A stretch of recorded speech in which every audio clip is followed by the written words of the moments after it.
How's it going, guys? So today I'm going to be setting up this top enclosure here out of the two new enclosures we just built. If you haven't seen that video, go back 2 videos and you'll see that. If you want to see how I made this awesome rock background too, go check out the last video and you'll be sure to learn something from that. So in this video we're going to be setting up this enclosure for one of my oldest animals here. I've had her for a very long time. She's well overdue for an upgrade. She's been living in her last enclosure for about 10 years, so this is going to be the new enclosure for my little pygmy bearded dragon. It's a lot of space for her, that's for sure, but I'm keen to set her up and get her in there. Stick around, guys, because I'm going to be showing you the process of setting up a bearded dragon.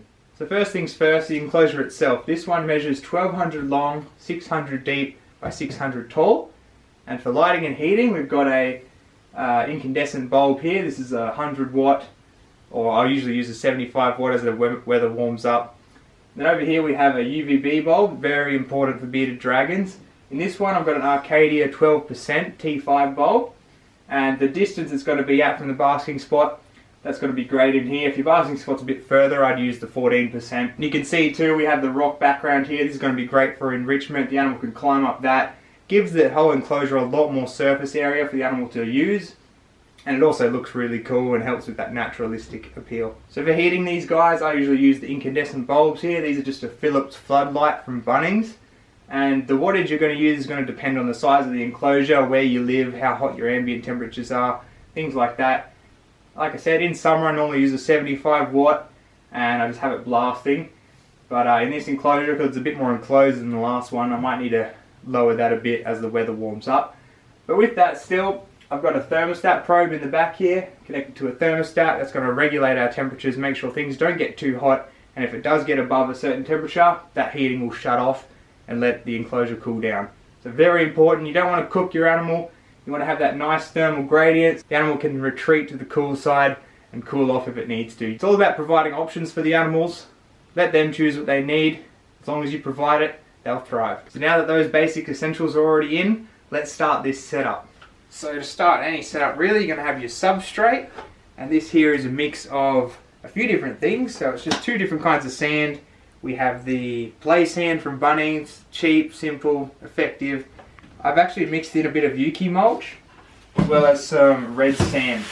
And with the Yuki mulch, I actually sieved it a bit, so it's a lot more fine, and it sort of blends in with the sand a lot better. So it's not large, big pieces that the animal could possibly swallow. Now with sand, people think it's a bit controversial that you would use that with reptiles, especially bearded dragons, but the reality is, this is their natural substrate. There's plenty of videos and things debunking the whole impaction worry. That basically comes down to poor husbandry or a sick animal. Otherwise, sand is amazing to use for these animals because it provides enrichment in the form where they can dig, interact with it, as well as it's good for their joints. They don't want to be on a hard surface all the time. And again, it's what they're naturally made to live on. So now the substrate's in, we've got a decent layer in there so she can do a bit of digging and rummaging around. So now comes the fun part. We've got a bunch of decorations here, some natural wood, rocks, stuff like that. So we're going to arrange a few things, see what we like and see what works for this enclosure.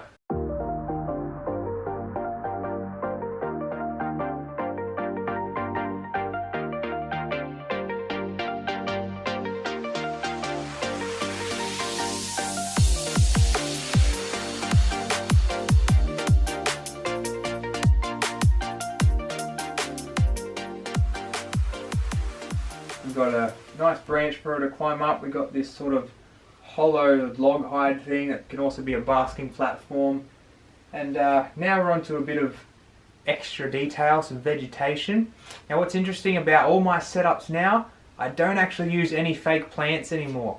I much prefer using real plants. So this here is quite a simple little design. It's some native grass that I've just snipped off and bound together there with some cable ties. And it's really easy, it becomes like a little desert plant. And then I also just love using, branches of gum leaves in enclosures because it's just so easy to find and looks great in there. So let's set these up in there and see how they look. So these plants are great too for the animals. They can get up in there, climb in them. I know my animals really like to climb up in them and stuff. So I think that looks pretty cool there. I might grab another one of those. We can also throw some gum leaves around the place. Put some up the top here. Obviously when you're using any plants or anything like this, you don't want to have it too close to your heat source because you don't want any potential fire hazards. So we've got to try and keep it away from there. We'll put it in this back corner. Over there. Could look pretty cool like that.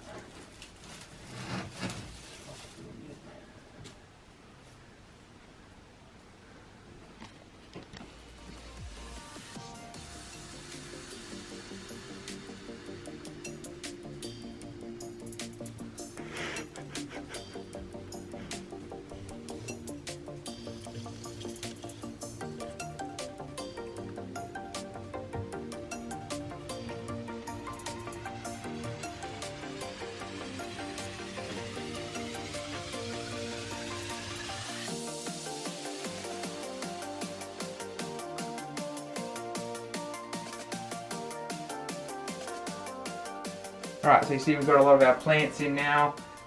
Again, you know, it's a bit hard to do bioactive setups with more desert dwelling animals, so you can't really use live plants in with these guys, but you can still use real plants. They just don't have to be alive. And I think it looks way better and is a really good aesthetic. Now I'm just going to throw a few gum leaves on the ground here as well, just because that's a typical sort of look in nature. Leaves are always falling.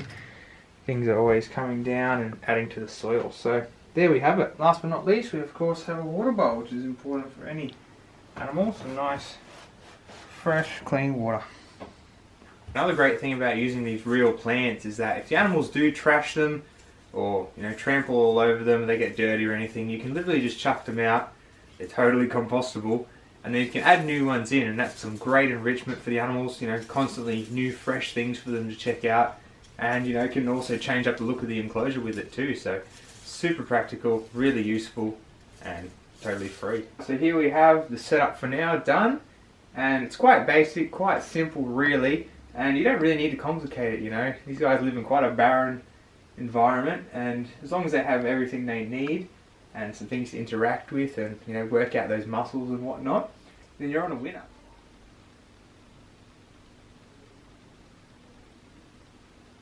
So this setup is of course my beautiful little female pygmy bearded dragon. It's one of the oldest reptiles I have here. I've had her the longest out of everything here probably. She's over 10 years old. She was living in her old enclosure for almost that entire time. And I've just decided, it's time for an upgrade. And as you can see, this is a massive enclosure for her. Lots of space to run around and move. Not that her other enclosure was small by any means, but bigger the better, I reckon. And it just looks a lot better. And she's a little angel, isn't she? She's so cute. So we're just in the process of sort of waking her up from brumation. And it's very important to me that they have a good drink when they wake up. You can see there, she's licking up all those little droplets. Because, it's like 6 months of her just buried under the ground. Not really doing much. Not drinking, that's for sure. Not really coming out. Yeah, after that long period of inactivity, I like to make sure she wakes up and gets nice and hydrated. And then once she's a bit more active, we'll obviously feed her. So she's a little Pogona henrylawsoni, or a pygmy bearded dragon, black soil bearded dragon, Rankin's dragon. They have a lot of common names, but they're basically a smaller species of bearded dragon. Their care is basically identical to your normal Pogona viticeps or central bearded dragon, one of the most popular pet reptiles in the world. They're just in a smaller package, and I like them a lot more for that reason. So for this setup, we're aiming to get that basking spot into the low 40s Celsius. Obviously have a bit of a gradient, so down here, down the bottom, it'll be, around 30, 35 or whatever. Then up towards, closer to the light, mid to low 40s, and that'll be great for her to thermoregulate. And of course, on the cool side, as cool as you can get it really. So we'll let this little angel warm up, get active, and see how she wants to explore this new setup. It's a whole new world for her, so let's leave her to it.